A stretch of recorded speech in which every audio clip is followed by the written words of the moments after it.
लालची मिठाई वाला।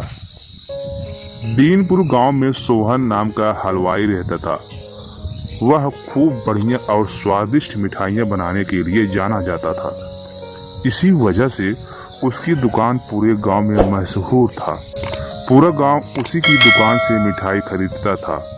वह और उसकी पत्नी मिलकर शुद्ध देसी घी में मिठाई बनाते थे। इससे मिठाइयाँ काफ़ी अच्छी और स्वादिष्ट बनती थी।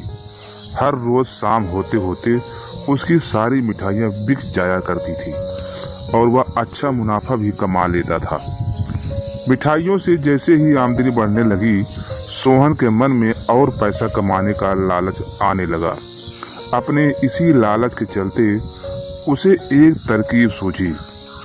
वह शहर गया और वहां से 1-2 चुम्बक के टुकड़े लेकर आ गया। इस टुकड़े को उसने अपने तराजू के नीचे लगा दिया। उसके बाद एक नया ग्राहक आया जिसने सोहन के पास से 1 किलो जलेबी खरीदी। इस बार तराजू में चुम्बक लगाने की वजह से सोहन को अधिक मुनाफा हुआ। उसने अपनी इस तरकीब के बारे में अपनी पत्नी को भी बताया, लेकिन उसकी पत्नी को सोहन की यह चालाकी अच्छी नहीं लगी। उसने सोहन को समझाया कि उसे अपने ग्राहकों के साथ इस तरह की धोखेबाजी नहीं करना चाहिए, लेकिन सोहन ने अपनी पत्नी की बात बिल्कुल भी नहीं सुनी। वह हर रोज तराजू के नीचे चुम्बक लगाकर अपने ग्राहकों को धोखा देने लगा। इससे उसका मुनाफा बढ़कर कई गुना अधिक हो गया। इससे सोहन को काफी खुशी हुई। एक दिन सोहन की दुकान पर रवि नाम का एक नया लड़का आया। उसने सोहन से 2 किलो जलेबी खरीदी। सोहन ने इसे भी चुम्बक लगे तराजू से तौलकर जलेबी दे दी। रवि ने जैसे ही जलेबी उठाई, उसे लगा कि जलेबी का वजन 2 किलो से कम है। उसने अपना शक दूर करने के लिए सोहन से दोबारा से जलेबी को तौलने के लिए कहा। रवि की बात सुनकर सोहन चिढ़ गया। उसने कहा, मेरे पास इतना फालतू समय नहीं है कि मैं बार बार तुम्हारा जलेबी ही तौलता रहूं। इतना कहकर उसने रवि को वहां से जाने के लिए कह दिया। सोहन मिठाई वाले की बात सुनने के बाद रवि जलेबी लेकर वहां से चला गया। वह एक दूसरी दुकान पर गया और वहां बैठे मिठाई वाले से अपनी जलेबी तौलने के लिए कहा। जब दूसरे दुकान पर जलेबी तौली तो जलेबी सिर्फ 1.5 किलो ही निकली। अब उसका शक यकीनन में बदल गया था।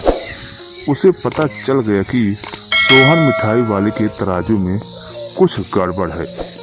अब उसने तराजू की गड़बड़ को सबके सामने लाने के लिए खुद एक तराजू खरीद लिया और उसे लेकर सोहन मिठाई वाले के दुकान के पास रख दिया।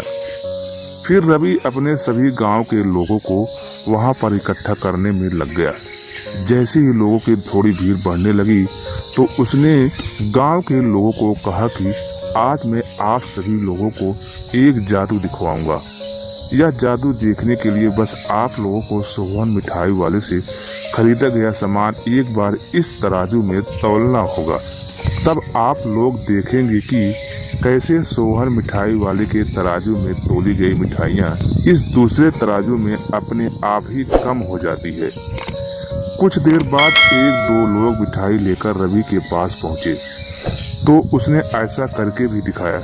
उसके बाद सोहन के दुकान से जिसने भी मिठाई खरीदी, सभी ने रवि के तराजू में तौल कर देखा तो सबकी मिठाइयाँ 250 ग्राम से लेकर आधा किलो तक कम निकली।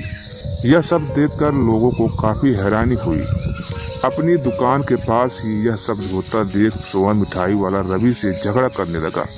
उसने लोगों को बताया कि रवि यह सब नाटक कर रहा है। अपनी बात को सही साबित करने के लिए रवि सीधे सोहन मिठाई वाले का तराजू लेकर आया और तराजू में लगा चुम्बक निकालकर सबको दिखाने लगा।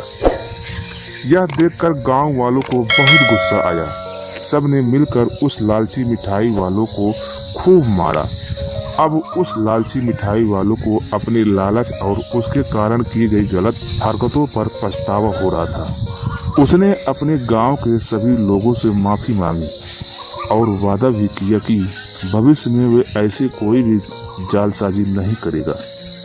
सोहन की इस धोखेबाजी से पूरा गांव नाराज था, इसलिए लोगों ने उसकी दुकान में जाना काफी कम कर दिया। इधर सोहन के पास पछताने के अलावा कुछ और नहीं बचा, क्योंकि वो पूरे गांव वाले का भरोसा खा चुका था।